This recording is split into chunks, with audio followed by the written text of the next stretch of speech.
وعلیکم السلام ورحمۃ اللہ وبرکاتہ۔ محترم بھائی نے یہ ایک حدیث بھیجی ہے، یہ پوسٹ کی شکل میں،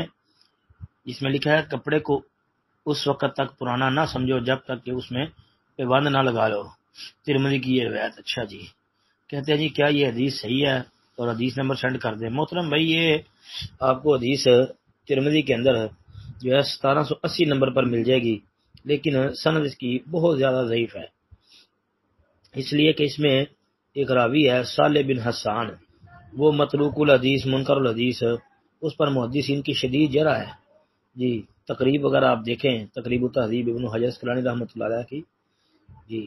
بلکہ امام ترمذی رحمۃ اللہ علیہ نے یہ اپنی سنن میں یہ روایت درج کی، اور درج کرنے کے بعد پھر اس روایت پر تبصرہ کرتے ہوئے وہ فرماتے ہیں کہ ھذا حدیث غریب لا نعرفه الا من حدیث صالح بن حسان، کہ یہ حدیث غریب ہے،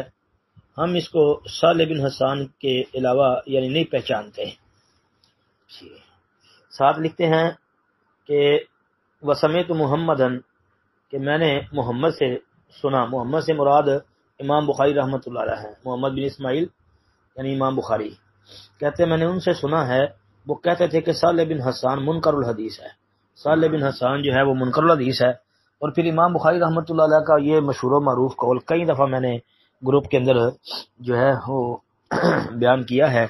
کہ امام بخاری رحمہ اللہ فرمایا کرتے تھے کل من قلت فیہ منکر الحدیث فلا تحل الروایۃ عنہ، کہ جس کو میں منکر الحدیث قرار دے دوں اس سے روایت لینا حلال اور جائز نہیں ہے، لہذا یہ روایت ثابت نہیں ہے جی۔ السلام علیکم ورحمۃ اللہ وبرکاتہ۔